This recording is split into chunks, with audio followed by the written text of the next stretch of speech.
So I want to talk about Patriots Day, which, has everyone here seen Patriots Day, or some of you? Another amazing film. What was that like for you to get the call to be a part of this movie? You know, about an event that's still very relevant, and it's still in their mind. And it was, a lot of people said maybe it was too soon, or maybe it wasn't. What was your take on it when you got approached to be in the film? Well, initially I had auditioned to play Jessica Kensky. So when I got the call, they said, oh, there's another role. It's different. And we wonder if you'd be interested. And I read the scenes and found out it was the widow of Tamerlan. And I was absolutely drawn to it because of how important this story feels right now. You know, I think it's a worthy tradition to tell the untold true story of events like this, and I'm honored to be a part of it. Yeah. And what do you hope when people see the film that they take away from your character in particular, and what did you hope to kind of portray? Well, she's tough. She's really enigmatic. There's not much we know about her. A lot of the other actors in the movie had their real-life counterparts there. They were very much involved. The atmosphere on set was very much, you could tell how thorough they had been in preparing, and how important it was to them to be as honest in its delivery. But so with her, I don't know. That was something that Peter Berg said on set. He said, I don't ever want to know what she's thinking, because we don't. Yeah. So what was your process like when you were researching for the role? And like you said, your other counterpart, or everyone else had their counterparts there. So what kind of research did you do to kind of get in that mindset to play Catherine Russell? Well, again, there's not much information about her. So all I could do was look up really what happened to her the day of the events. And, you know, there's some information about her from her high school yearbook, but there's not much to piece together about her. So it was a difficult process. Yeah. Sure. Yeah. Yeah. But what was it like being on that set of this film that's, you know, telling the story that it touched so many people's lives, and it's a true American story. Right. What was it like for you to be on that set, and what was the vibe like on set?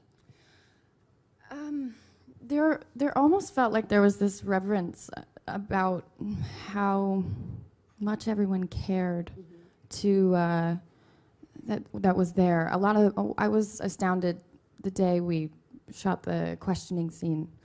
Most of the background actors and extras were veterans, and had been at the finish line, and there was just a lot of sharing of stories, and it was inspiring. I think it was really inspiring.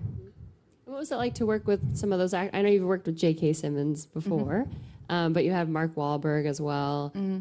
What was it like to work with them, and what did you learn or take away from them at all?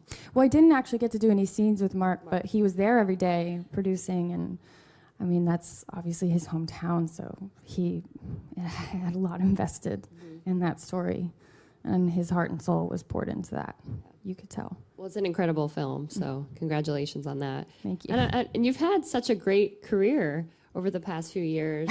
It's pretty amazing. How do you go, you know, about picking roles or auditioning for certain roles? And what's your goal? Is it to play different sorts of characters?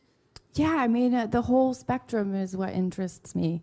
There's nothing that I'm not. It also is instinctual. I really do just gravitate towards the things that my gut is like, yeah, this is something I think you want. And in terms of auditioning, I just try to as much as I can, and read as much as I can, read as many scripts, and, you know, everyone's inspired by different things, and there are some scripts that I might read that another person, that I don't really connect with, and another person might, but you know, the right jobs find you, and you kind of just have to try to go with the flow. Yeah. And how do you sort of balance film with TV? Because I'm sure you have a nice grueling schedule for Supergirl. So how do you go about balancing that part of your career? Well, I mean, there are different muscles to flex. And also timing is hard, obviously, because I shoot Supergirl for 9 months out of the year. Yeah. And then I only have a specific amount of time between to try to do something else if I can, if I'm lucky enough to. Yeah. And this past summer, I was lucky enough to be a part of Patriot's Day and then another indie film called Sundogs that I'm really proud of. So you kind of just have to throw your hands in the air and say what's going to come will come. And I honestly also, 9 months of work on this show is so grueling that if I didn't have a job in the hiatus, I'd be fine with it. I know you said flexing some muscles, and probably literally too. What's your workout schedule like to play Supergirl? I kind of, the job is its own workout. Yeah. Flying is a workout, and the fight scenes are really grueling sometimes. And we just logistically have a really big stage, so you probably walk a bunch of miles. I don't know. I should wear a pedometer sometime and see how much I walk in a day, walking from set to set or just from the DEO back to my trailer or something. Well, the flying cord machines, I know them very well, and I'm sure those are super painful. Yeah, those are tough. What is the toughest part about playing Supergirl? Oh gosh, I don't know. Yeah, I guess just the sheer amount of work it is. I mean, you watch a fight sequence, and on camera it's 4 or 5 minutes, but that takes us a day and a half, sometimes 2 or 3 to shoot. And it's that can sometimes be tedious, but I mean, it's always worth it because the end result we'll watch and be like, gosh, I never could have imagined it looking like that. Mm-hmm. And so if there's one superhero or villain that Supergirl could actually come into contact with in the future, who would it be and why for you? Does it have to be from the DC universe? No. What if it was Velociraptor? Oh. From Isla Nublar? Guys, that would be freaking awesome, would it not? That's amazing. I know they were kind of nice in the last one in Jurassic World, but that's all because of Chris Pratt, Yeah. He had them down. You never know. I don't know if I'd want to be in a room with a raptor. But that's brave, Supergirl. That's really brave. But of course, I do want to get to the audience Q&A because I'm sure you guys have tons of questions. So who's first? Hi, Melissa. Thank you for coming. Big fan. I just had a question about the musical episode. Mm-hmm. Since both casts, Flash and Supergirl, both have a lot of musical experience, did you guys ask to have a musical episode, or how did it come about? I'm pretty sure Greg Berlanti is responsible. I think he's wanted to do this. I get the feeling he's wanted to do it for a while because he's a musical theater man himself. But there are a lot of musical theater people in across all the shows. So I don't think anyone was. They didn't want to do it. I think all of us are like, okay, yeah. Will there be tap dancing in this musical? Guys, wouldn't you want to see some superheroes tapping? That's my dream. That's my dream. She's not spilling spoilers. Nope. Okay. 2 questions. My sister Carly is a huge super fan, and I was wondering if you could give her a shout out. Carly's her name? Yeah. Hey, Carly. How you doing? She might be watching this during high school right now, so I hope she doesn't get in trouble. Don't get in trouble. Teacher, it's okay. This is educational. And we wanted to know more about working with Kyler Lee. Oh, goodness, Kyler. I think that the relationship you see on screen is very true to the way we feel about each other. It is very sisterly. And kind of where the heart of the show lies, in my opinion.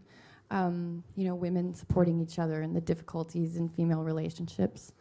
But I adore Kyler, and she is a sister to me from another mister. She's the best.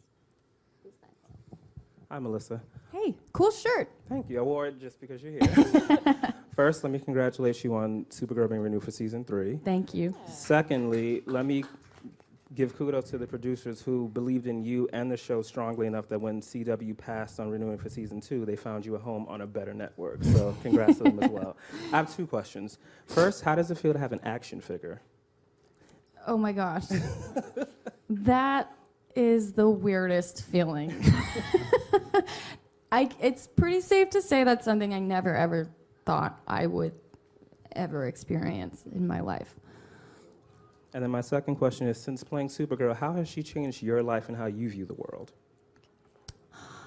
Well, I mean, like I was saying before, it's definitely infused itself into my life, and there are things that maybe I might not have been brave enough to deal with before I played her that this role kind of helped me confront, which is a really good feeling. It's definitely empowering, and that's, that's not something I've always felt. So it's really infused itself in my life in many different ways, in ways I didn't expect either. And I've also just realized things that I'm capable of that I never thought I would be, just in terms of how hard I like to work and what I stand for. Awesome. And one more right here. Hi, Melissa. Hi. So really quick, I just wanted to thank you for your portrayal, not only of Supergirl, but like you're talking about the relationship with Kyler and with Alex's character, because my sister's 11, and we've been able to bond so much over watching the show and getting to see that on screen. So, That's awesome. but my question is, are we going to see, or can you tease maybe possibly the return of Linda Carter as the president and what her storyline might be, because the end of the episode left us on this That was a pretty big slight, cliffhanger. yeah, cliffhanger to there. do with Linda Carter. Right. I mean, Right. well, as far as I know, and I hope I don't get in trouble for saying this, she was signed on for more. So, and I know she wanted to. She's awesome, by the way. She is so wonderful. So I hope that happens, because I think it's a really interesting storyline, and it's pretty cool that it's a woman president. Mm-hmm. It's awesome. Any other guest stars coming back and making another appearance this season? I'm not sure about reappearances, but there are some new characters about to arrive that are pretty ominous and really cool, played by some cool people. Ooh, cool. Well, guys, tonight, right, is the first episode of the new year, so make sure to check it out. Thank you all for being here, and thank you so Thanks, much, Melissa, guys. for being here. This is super Thank fun. you. Thanks for having me.